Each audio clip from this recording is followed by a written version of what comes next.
Episode 1. She was sent here because she died. Leah didn't remember the moment she died, but the nun who opened the iron gate already knew. The convent of Saint Lazarus rose like a scar from the mountain skin, gray, high-walled, and drowning in fog. The air smelled like wax and old prayers.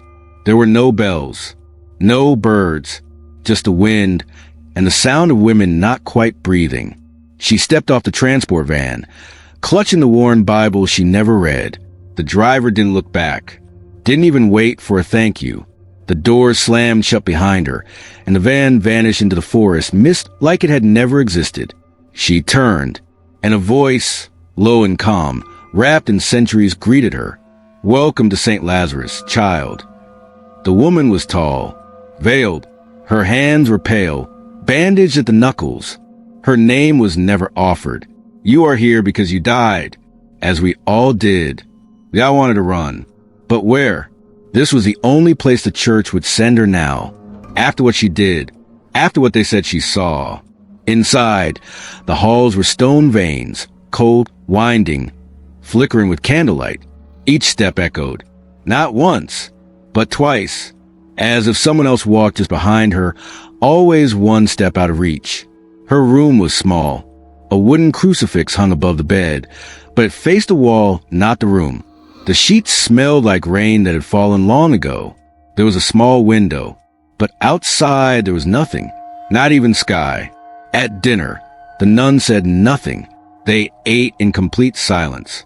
Not reverent, not polite, obedient. Leah watched as each woman crossed herself before touching the bread. Not once, but twice. First over the heart, then over the stomach.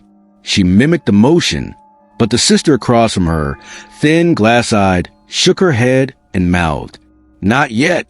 You still bleed once." That night, the chapel creaked. Leah wandered, drawn not by curiosity, but by a cold throb behind her ribs. She pushed the chapel doors open. Inside, 13 candles burned in a perfect circle. No altar, no pews, just a statue of a woman kneeling, veiled, faceless, holding something in her hands. Leah stepped closer. The object gleamed red in the candlelight, a scalpel. Then she heard it, from the baptismal font, a whisper, faint, feminine, familiar. "You drowned too, didn't you?" Leah turned. No one was there, but the water rippled, and beneath its surface, she saw her own face. Eyes open, lips blue, dead, smiling. She ran back to her room. The crucifix had fallen. Now it faced her, and etched into the wood, a sentence that hadn't been there before. "You will die again, this time for good." Episode 2. The nun with no reflection. There was a mirror in the hallway outside the refectory. Thin, cracked. It hung like an afterthought, half covered by a sheet of linen, the corners warped by moisture and time. Leah passed it every morning. She never saw her own face. She told herself it was the light, the fog, the veil she still wasn't used to wearing. But on the fourth day, someone else passed a mirror, and Leah saw something. Or rather, she didn't. Sister Aldera.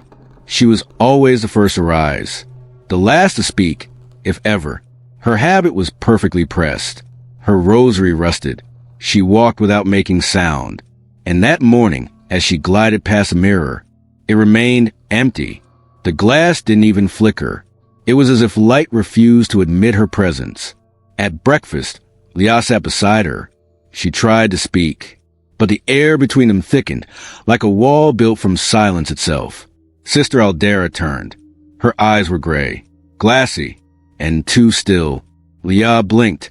For a split second, the sister's face looked exactly like hers. Same lips, same scar beneath the jaw. Then it was gone. That night, Leah returned to the mirror. The hallway was empty. Candles flickered low. She stood before the glass, holding her breath. This time, her reflection appeared. Faint, wavering, but off. Her head tilted in the wrong direction. Her mouth didn't move when she whispered, "Are you me?" The reflection nodded. Leah stumbled back. The linen slipped off the frame. Carved into the top edge of the mirror, in Latin, "Que redite," said non sola. She who returned did not return alone. In the morning, Sister Aldera was gone. No one mentioned her. No one prayed for her. No bed was left empty. But her shoes remained under the mirror, neatly placed, filled with rose petals soaked in black water, and tucked inside the toe of one, a photograph. Leah held it up to the light. It was Sister Aldera, no veil, smiling, but behind her in the photo, barely visible in the corner of the frame, stood a second version of her, slightly transparent, mouth open, eyes bleeding, and on the back of the photo, written in the same trembling hand, "The mirror remembers the version of you that heaven rejected." Leah returned to her room, smashed a mirror above her sink, but the shard still reflected her, not as she was, but as she would be, dead and smiling. Episode 3. The crucifix that cries salt. The crucifix above the chapel door was old, older than the convent. The wood had darkened with time. Its Christ twisted in quiet agony, arms too thin, ribs carved too sharply. He looked less like a savior, and more like a man who had seen what came after salvation. Leon noticed it on a Thursday. A single drop, falling from the corner of the crucified figure's eye, slipping down the weathered cheekbone, landing softly on the stone below. She leaned closer, touched the puddle, and brought her finger to her lips. It was salt, not sweat, not holy oil, tears. She didn't tell the others. Something in her stomach said not to, but she came back that night. And there were more, 13 drops, each fallen in perfect rhythm, each drop echoing as it landed, like a drumbeat from beneath the chapel floor. She began tasting them, not just salt, but memory.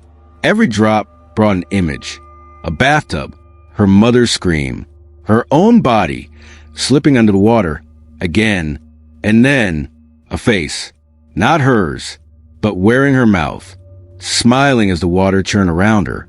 By the fourth night, the tears turned red, not blood, something redder, thicker, clotted with whispers only the skin could hear. She confronted Sister Clarita, the chapel keeper. "The crucifix is weeping," she said. Clarita looked up slowly. "Yes," she answered. "It only cries when one of us is about to die again." Leah went cold. "Again?" Sister Clarita nodded, gently touching the rosary at her chest. "We've all died once, child. But the second death, that's the one that counts." Leah began counting the tears. By morning, 21. By sunset, 34.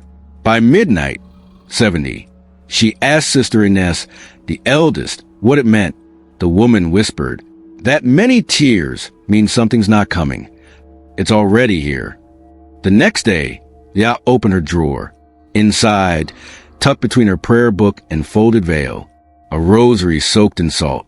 Not hers, not a sign, and every bead had a tiny letter carved into it. Together, they spelled Ritorna, French, return her. But no one knew who her meant. No one except the crucifix. That night, Leah stood beneath it alone, whispered, "Who is she?" A single tear fell onto her lip. She tasted it and saw herself, not dead, not drowning, but smiling as someone else sank beneath her. She had drowned, but maybe she hadn't been the only one. Episode 4. The saint who spoke through her teeth. The convent was silent by 9 p.m., but on the seventh night, Leah heard a voice, not loud, not even spoken. It was a grinding sound, like bone against bone, echoing through the chapel tiles. She followed it barefoot, candle trembling in her hand, and found Sister Reina standing in the prayer corridor, eyes closed, head tilted back, mouth slightly open, whispering, but the sound didn't come from her lips. It came from inside her teeth. Each syllable sounded like a rosary being chewed, not in Spanish, not in Latin. The words bent the air, made the flame flicker away from her, like the candle itself wanted to flee. Leah backed away. But Reina turned slowly, her voice still dragging syllables like chains, and said, without opening her eyes, "He speaks best through bone." The next morning, Reina didn't remember anything. She said she hadn't sleepwalked in years, not since her return. She smiled faintly when Leah asked what she meant. We all came back with something. Her manna. I came back with someone. That afternoon, Sister Raina collapsed in the garden. She bit down on her tongue mid-prayer. Hard. Blood soaked the soil. When the other sisters opened her mouth to tend to the wound, they screamed. Her teeth were not human. They had changed. Not rotted. Not decayed. Replaced. Each one long, thin, impossibly smooth, like polished ivory carved into symbols. Etched into the enamel were tiny inscriptions. Some matched biblical Greek. Others looked like they'd been copied from the book of Raziel. And in the back of her mouth, where molars should be, a sigil glowed faintly every time she exhaled. They sealed her in the infirmary. Leah visited in secret. Raina lay smiling in her cot, still bleeding, still whispering. A single sentence repeated every hour. He spoke to me from beneath the bones of a dead saint. He said I was his echo in ivory. Leah brought a mirror, held it over Raina's lips. The fog on the glass spelled something. 3 letters, over and over. V-I-V. Not a word. A name. Leah researched in the convent archives. Buried in an untranslated scroll from the 16th century. Saint Viviana, a martyr who bit through her own tongue to stop herself from revealing a prophecy that could unwrite all prayer. Legend said her jaw was never found. Only her teeth, preserved, sacred, sealed beneath a convent. This convent. Leah returned to Raina's bedside, watched her sleep, and as Raina inhaled, Leah felt something breathe through her own mouth. Not air, words, and a pressure deep inside her gums, as if something was waiting to grow. Episode 5, The Bell That Rings Backwards. At Saint Lazarus, the bell tower had not rung in years. The rope was dry. The clapper rusted in place. The stairs to the tower had collapsed in 1962. But on the 5th night after the crucifix cried blood, the bell rang. It tolled once, then again, then 7 more times, each louder than the last. And something was wrong. Not the pitch, not the rhythm, the direction. The sound didn't rise and fade like a normal bell. It pulled inward, like listening to an echo before the word is spoken. The tolling didn't spread out through the convent. It folded in, backwards, like it was being unrung. The sisters woke up in a daze. Some wept, some laughed. One began humming a lullaby her mother had never sung. Sister Ines wandered the hallway in tears, whispering, I remember it now. I remember how I died the second time. Leah heard it too, not just in her ears, but in her lungs, her blood, her teeth. The sound shook something loose in her, something that was a memory, but pre-memory. That night, she dreamed of drowning, not like before, not water, but time. She floated in a river of clocks, each ticking in reverse. And at the center of it all, a mouth made of bronze and silence. It opened, the bell tolled again, and when she awoke, her fingernails were blackened. Under each one, dust. She asked Mother Salome what it meant. The old nun looked at her with hollow certainty and whispered, the bell is not to warn us of death. It reminds the dead of what they forgot. In the following days, things worsened. Time slipped, candles melted upward, bread grew moldy, then fresh again. Books unread for years were suddenly open to pages the sisters never turned. And the dreams returned. All the same, a faceless figure ringing a bell with a rope made of hair, each toe reversing a heartbeat. Leah climbed the bell tower. The stairs were still broken, but somehow she reached the top. The bell stood still, motionless, but in the dust beneath it, bare footprints, fresh, facing the wrong way. She reached out, touched the cold bronze, and a voice bloomed in her spine. You never left the moment you died. You've only been ringing your way back to it. That night, all 13 nuns lined up in the chapel without being called. Each held a piece of torn parchment. Each bore a single date. None of them matched their known birthdays, but all of them were dates of unexplained deaths in the convent's archives. Leah had no parchment, but her hand itched. She looked down. The date was scarring itself into her palm. Next week. Episode 6. The girl who was never baptized. Leah always assumed she had been baptized. A photo of a baby in white. A godmother she barely knew. A faint memory of water on her forehead, and the word "Amen" whispered like a secret. But the Mother Superior called her to the chapel and spoke plainly. There is no record of your baptism, child. And no soul may stay in Saint Lazarus unwashed. The font sat in a small alcove behind the altar, carved from black stone. Its basin shimmered under candlelight. Leah stepped closer and felt it before she saw it, a hum beneath the surface, like breath holding itself too long. The water wasn't cold. It wasn't warm. It was wrong. Thick, still, listening. Sister Inez stood beside her with a white linen robe. No immersion, she said. Only touch. If you've died one's child, the second baptism must be shallow. Leah dipped her fingers in, and her body recoiled, not from pain, but from recognition. The water didn't feel like water. It felt like skin, thin, stretching, waiting. When she blinked, the font changed. Gone was the simple basin. In its place, a deep stone well that should not have fit in the space. Beneath the surface, something moved. She couldn't see it, but she could hear it, not in her ears, in her bones. A whisper, you were not unbaptized. You were refused. She turned to leave, but the Mother Superior blocked her path. You must finish it. If you do not, what followed you will never leave. Leah closed her eyes, took a breath, submerged her hand.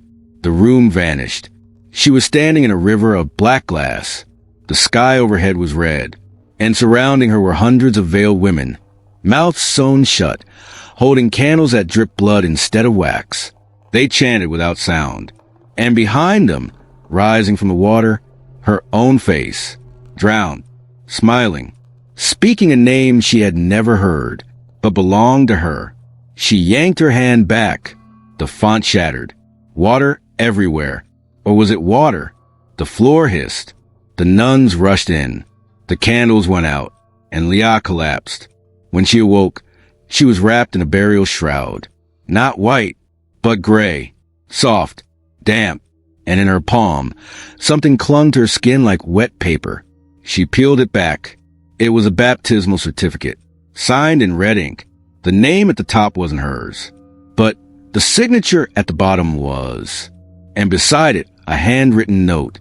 She was washed once in the womb. The second time, she must choose who baptizes her. That night, Leah dreamed of the font overflowing. The water rose, the chapel drowned, and a voice beneath it all said, baptism is not meant to cleanse. It's meant to bind. Episode 7. Confession for the Unborn. Leah had not entered the confessional since she arrived. The door was always open, the booth always empty. The air inside smelled like lavender and ash. But that morning, something pulled her in. Not a sound, not a voice, just a sense. Someone had left something behind. She stepped into the kneeler, folded her hands. But no priest answered. Instead, a soft flutter beneath her knee. She looked down. A slip of paper, folded 4 times, written in tiny, trembling script. Forgive me, Father, for I did not want to be born. Leah unfolded more.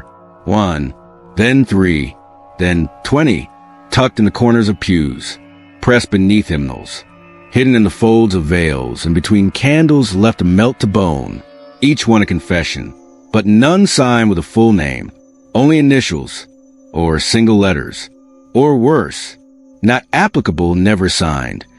Some read, I hated my mother from the womb. I felt the world and chose not to enter. I whispered no before the breath reached me.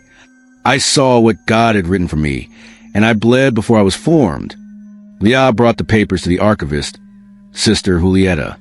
The woman read them silently, then wept. These are the stillborn, she said. The almosts, the maybes, the nearly here. They dream in the walls.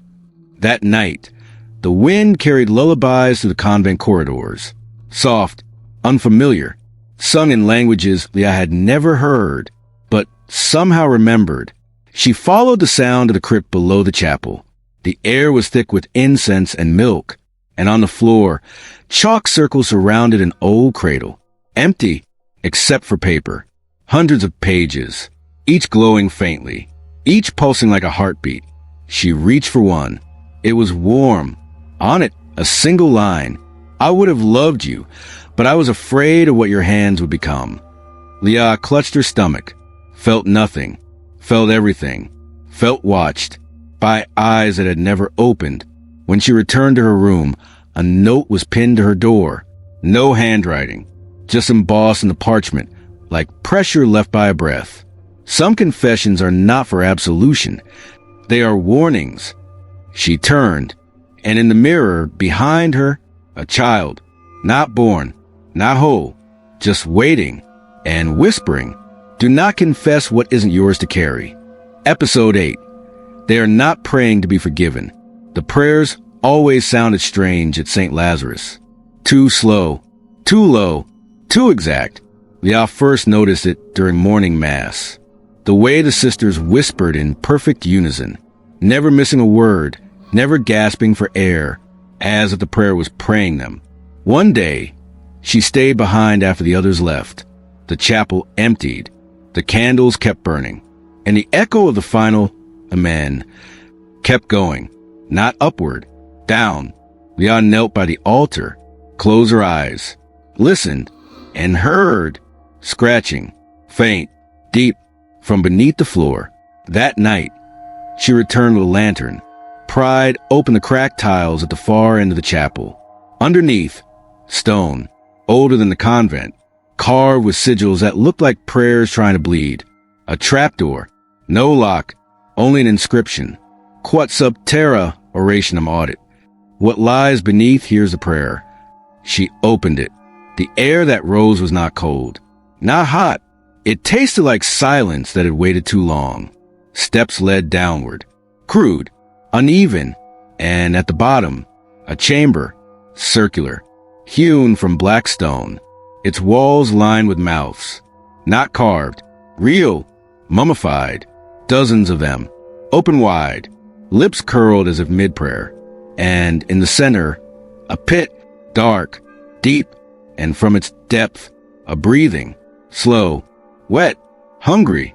Leah stepped closer, felt words rise up her throat, not her own, not human.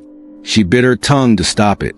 Blood hit the stone, and all the mouths on the wall sighed. She ran, back to the chapel, collapsed at the feet of Sister Ines. "What is it?" she begged. "What's under this place?" The old nun wept. "It is the reason we were brought back, not to serve him, not to atone, but to keep his sleep." Leah whispered, "Then why do we pray to it?" Ines looked at her, truly looked at her for the first time, and said, "Because God stopped answering." And something else said it would. That night, the sisters gathered in the chapel, faces veiled, candles unlit. They chanted in tongues not taught by priests, and the stone beneath their feet began to pulse, as if the thing below was stirring, fed not by sin, but by faith. Episode 9. The one who walks on the floorboards. It began as a whisper beneath her soles, a soft rhythm, not footsteps, not scratching, something else, sliding, like wet fabric dragging itself through centuries of dust. Leah froze. She was standing in the chapel, alone, except she wasn't. Every time the sisters chanted, it returned, pacing, slow, heavy, but it didn't echo across the chapel like the others' footsteps did. No, it echoed upward, from under the floorboards, from between the cracks, from beneath her. She told no one, not yet, but one night, she dropped her rosary beneath a pew. As she knelt to retrieve it, her ear brushed the floor, and she heard it, breathing, not deep, not desperate, but steady, like something waiting for its turn. She pressed her palm to the stone, and it pressed back. She leapt away, but the floor groaned, not from her weight, from movement underneath. Then it began to speak, not with voice, with motion. Each night, the footsteps came closer, from the chapel to the dormitory, to just outside her room. Then, beneath her bed, she stopped sleeping, but it didn't matter. It moved even when she was awake, even when she screamed into the pillow, even when she whispered prayers backwards. One morning, she found scratches on her floorboards, not carved, etched, lines, circles, a pattern of teeth and breath. And in the center, her name, Eli, repeated 13 times. She ran to Mother Salome, demanded answers. The old nun only said, "It moves for those who are meant to stay dead. You're not the first that's followed." That night, y'all laid on the floor, daring it, inviting it. The footsteps returned, but they didn't walk. They crawled. She felt them, bones bending, skin sliding. And then, a voice from under the wood, inside her own skull. "You brought me here when you came back. Now bring me the others." She cried, screamed, pounded the floor, and for the first time, it answered in full. The floor buckled, the room shook, and something whispered from the seams. I never left. I only waited for a mouth I could wear. Episode 10, The Candle That Won't Burn Out. In the west transept of Saint Lazarus, there was a single candle, tall, white, unlabeled. It had been lit once, 22 years ago, by Sister Ines. No one had ever replaced it. No one dared. It burned steady, never melted, never waned. The sisters called it the vigil flame. They said it stayed lit for the soul that refused to stay dead. I had passed it for weeks. Never thought twice. But tonight it flickered. Once, twice, and bled. A drop of red wax slid down its side. No one else saw. No one else looked. But Leah tasted it. Not wax. Not oil. Blood. The flame hissed.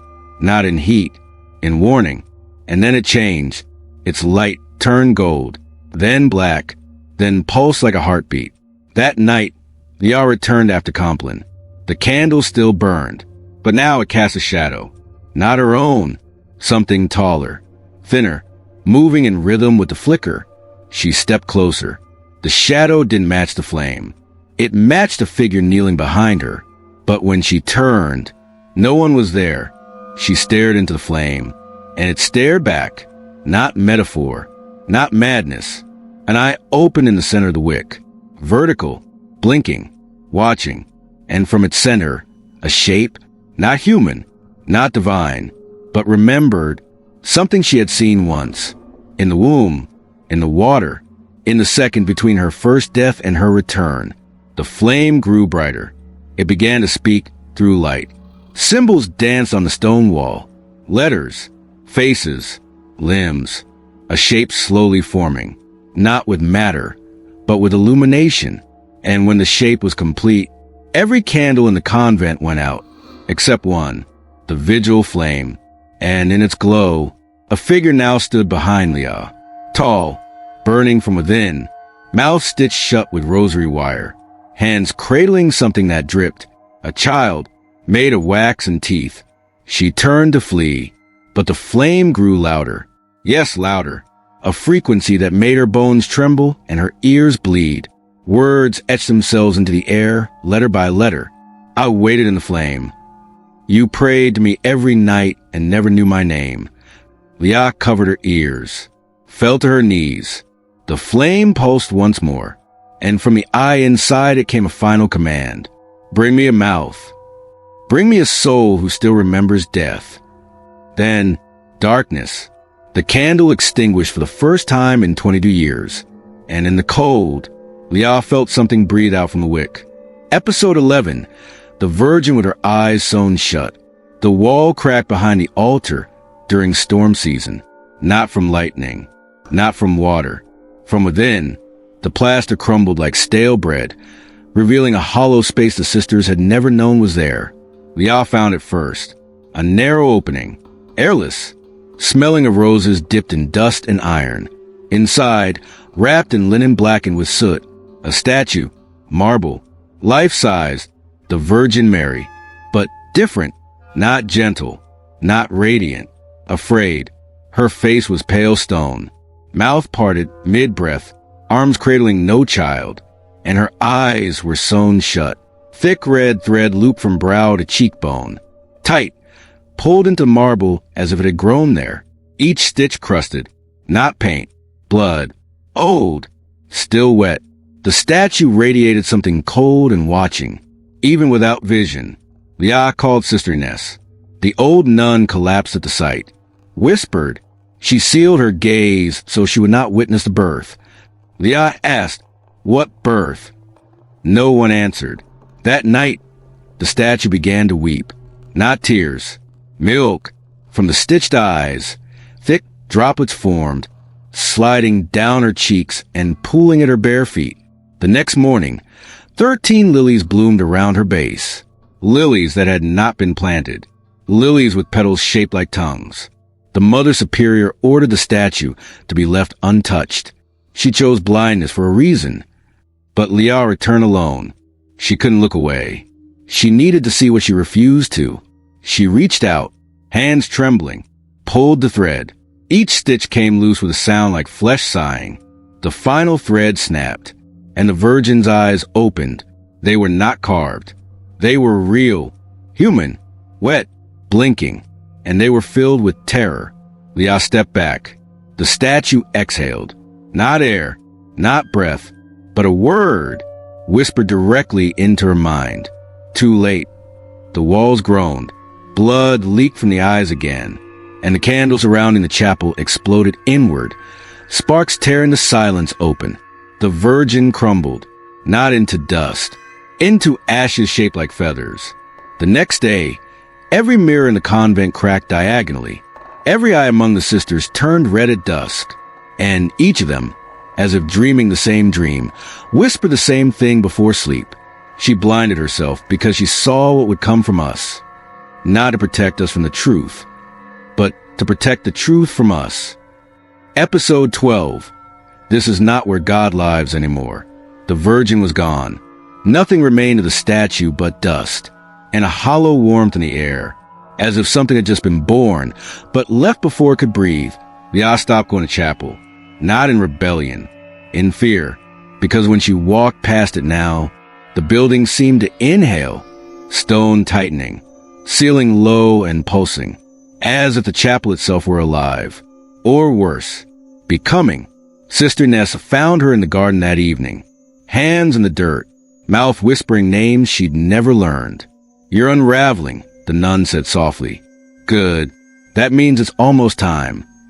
Leah asked her, "Time for what?" Ines smiled. "To choose." That night, Leah wandered. No lantern, no shoes. The halls curved in ways they hadn't before. Doors opened where walls had been. Voices hummed behind closed closets. Candles lit themselves, then whispered out.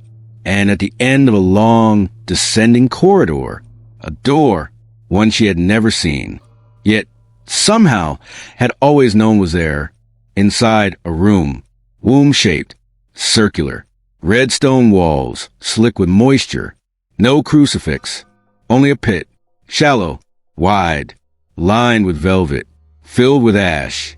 And in the center, a cradle, empty. The Mother Superior stood beside it, veil removed. Her face was kind, terrifyingly kind. "Do you understand now?" she asked. Leah didn't speak. She couldn't. Her throat pulsed with something unsaid. The Superior gestured to the walls. Symbols bloomed across them, faint, glowing. Not scripture, not prophecy. Ultrasound echoes, heartbeat patterns, names, not of saints, but of the sisters. This place was never a convent, the Superior said. It was a second womb, a holding place for souls that were too fractured to move forward and too aware to forget what they once were. Leah dropped to her knees. "I don't understand." The Superior smiled. "That's because you think you were sent here. But child, you returned." The air shifted. The ash in the cradle swirled, formed a shape, a mouth, open, waiting. It whispered with no sound. Choose, body or memory, form or echo, return or remain. Leah saw it all then. Each nun's second death, each wound, each choice, to re-enter the world as human, or dissolve into something the world could never quite remember, but never completely forget. God does not dwell here, the superior said. He stepped aside, so something else could decide who was allowed to be real.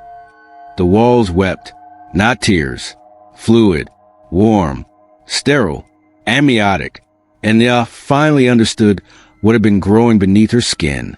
Not madness, not faith, the memory of a self that hadn't been born yet. And now it asked her, stay forgotten or become someone else? Episode 13, we never came back alone. It started with a circle, 13 chairs, 13 veils, 13 women, silent, still, eyes cast at candlelight that didn't flicker because the room did not breathe.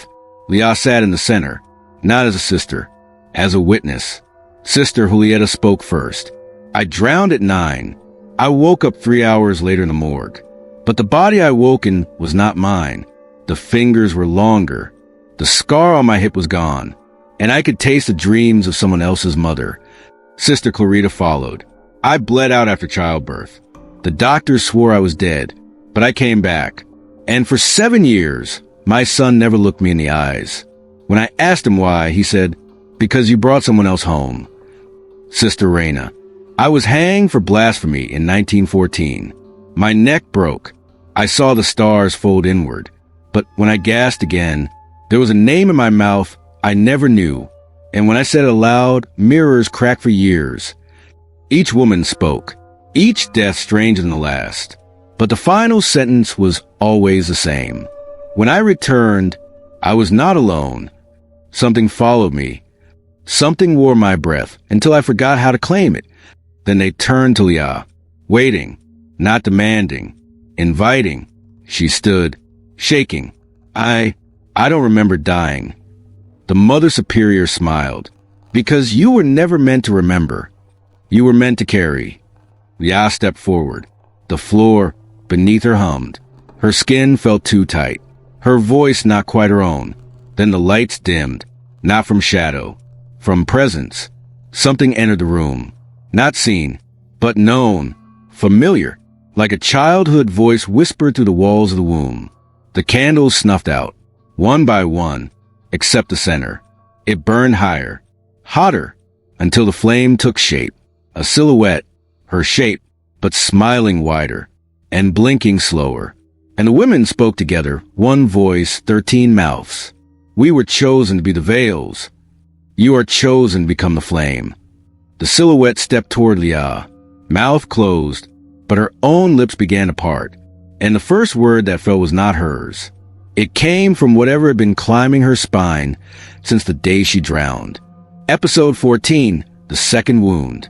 The floor of the chapel cracked, not from weight, not from time, from decision. Leah stood in the center. 13 sisters encircled her, veiled, whispering, swaying like trees in wind that only she could feel. And from beneath the stone, it rose, not a creature, not a god, a shape of breath and bone, lit from within by all the prayers that had never reached heaven. It is ready, whispered the Mother Superior. And so are you. Leah's skin itched, not from fear, from friction. Something beneath it pressed upward, a language too ancient for words, too hungry for silence.